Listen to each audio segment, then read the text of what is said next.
السلام عليكم ورحمة الله وبركاته. نحمده ونصلي على رسوله الكريم. أما بعد، أعوذ بالله من الشيطان الرجيم. بسم الله الرحمن الرحيم. كل نفس ذائقة الموت. صدق الله العظيم. وقال رسول الله صلى الله عليه وسلم قال: الغيبة أشد من الزنا. صدق الله العظيم. কুরআনের আয়াতের ব্যাখ্যা আমি করেছি, কুল্লু নাফসিন যায়িকাতুল মাউত। আমাদেরকে একদিন না একদিন এই দুনিয়া ছেড়ে যেতে হবে। মৃত্যু চাই আমাদেরকে চাইতেই হবে। এই ইনসানের মধ্যে জান রয়েছে, সেই ইনসানকে মৃত্যু চাইতেই হবে। একদিন না একদিন তোমার ঠিক মৃত্যু হবে।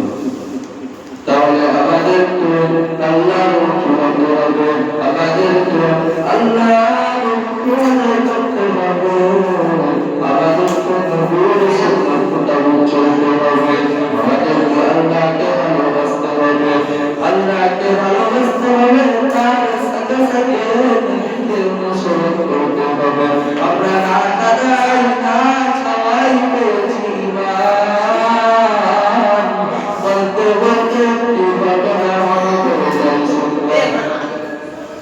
মুসা নবী আলাইহিস সালাতু ওয়াস সালাম আল্লাহর সাথে কুরআনের কথা বলতে গিয়েছিলেন। ওই কথা বলতে যাওয়ার সময় মুসা আলাইহিস সালাতু ওয়াস সালাম কথা বলতে যাচ্ছেন, তখন একটা শেষের সাথে দেখা হয়। ওই খিনজিরটা বলে, ওই মুসা তুমি কোথায় যাচ্ছ? তখন আমার মুসা আলাইহিস সালাতু ওয়াস সালাম বলল, আমি আল্লাহর সাথে কুরআনের কথা বলতে যাচ্ছি। তখন খিনজিরটা মুসা আলাইহিস সালাতু ওয়াস সালামকে বলল, তুমি আল্লাহকে দিয়ে আমার কথা বলবে, তুমি আল্লাহকে দিয়ে আমার কথা বলবে। আমি একটা খিনজির, আল্লাহ যেমন আমাকে মানুষে পরিবর্তন করে দেয়, আর আমাকে যেমন আল্লাহ তাআলা ইমান দান করে। তখন মুসা আলাইহিস সালাতু ওয়াস সালাম চলে গেলেন আল্লাহর সাথে কথা বলতে। আল্লাহর সাথে কথা বলার সময় মুসা আলাইহিস সালাতু ওয়াস সালাম আল্লাহকে বলল, আল্লাহ আমি যখন রাস্তা দিয়ে হেঁটে আসছি, একটা খিনজিরের সাথে দেখা হয়। ওই খিনজিরটা আমাকে বলে, তুমি কোথায় যাচ্ছ? আমি তখন খিনজিরটাকে বললাম, আমি মুসা, আমি তখন খিনজিরটাকে বললাম, আমি মুসা, আমি আল্লাহর সাথে দেখা করতে যাচ্ছি।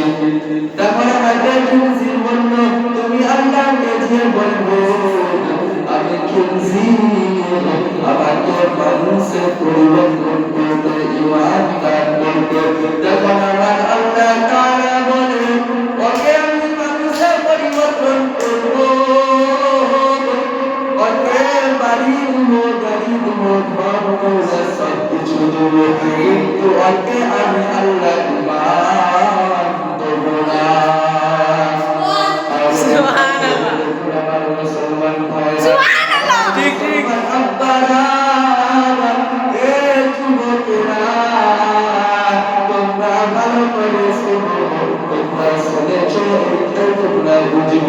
আমরা না কাদাই না চাওয়াই, এই মুসলমান করে আমাদেরকে আল্লাহ তাআলা জন্ম দিয়েছে, আমাদেরকে ঈমান দান করেছে, তার সাথে আমরা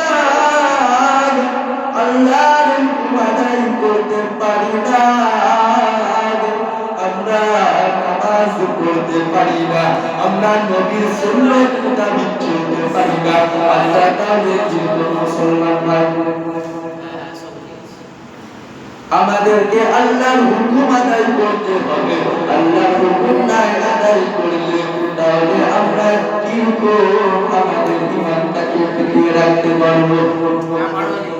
আমাদের মধ্যে ঈমান আছে বলে কে বলতে পারবে যে আমার মধ্যে ঈমান আছে? কে বলতে পারবে? ও বলতে পারবে না যে আমার মধ্যে ঈমান রয়েছে, তার মধ্যে ঈমান রয়েছে কেউ জানে না আল্লাহ তাআলা ছাড়া। আল্লাহ তাআলা ছাড়া আর কেউ জানে না কার কত পরিমাণ ঈমান, আর কে কত ভালো কাজ করেছে, কে কত সওয়াব পাবে সব কে জানে আল্লাহ। আমরা যে নামাজ পড়ি, আমাদের নামাজ কবুল হচ্ছে নাকি আমরা পারফেক্টলি বলতে পারবো কি আমাদের নামাজ কবুল হচ্ছে? না, বলতে পারবো না। আমাদের নামাজ কবুল হচ্ছে নাকি আমরা জানি না, আল্লাহ জানে। এখন যুবকেরা তোমরা ভাই ভালো করে শোনো, একটু ভাই আল্লাহমুখী হও। তোমরা ভাই নামাজ কাজা করো না বাবা, নামাজ কাজা করো না। কিয়ামত প্রচুর সামনে, আর কিয়ামত প্রচুর নিকটে। আমরাকে যদি আল্লাহ বলে, আমরা আল্লাহকে যদি আল্লাহ বলে না মানি, আল্লাহকে আল্লাহ বলে যদি না মানি, তাহলে আমাদের উপরে কেন জুলুম অত্যাচার হবে না?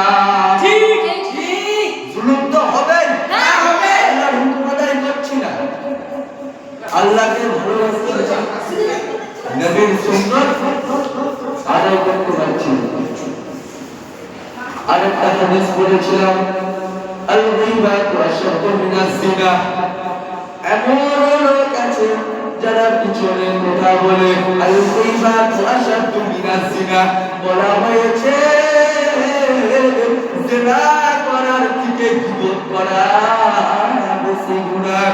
যদি বলে কেন হুজুর, আমি তাহলে আপনাদেরকে বলে বলছি, আপনি যাকে জিনা করবেন সে জানে, আপনি যাকে জিনা করছেন সে জানে, তাকে আপনি জিনা করছেন।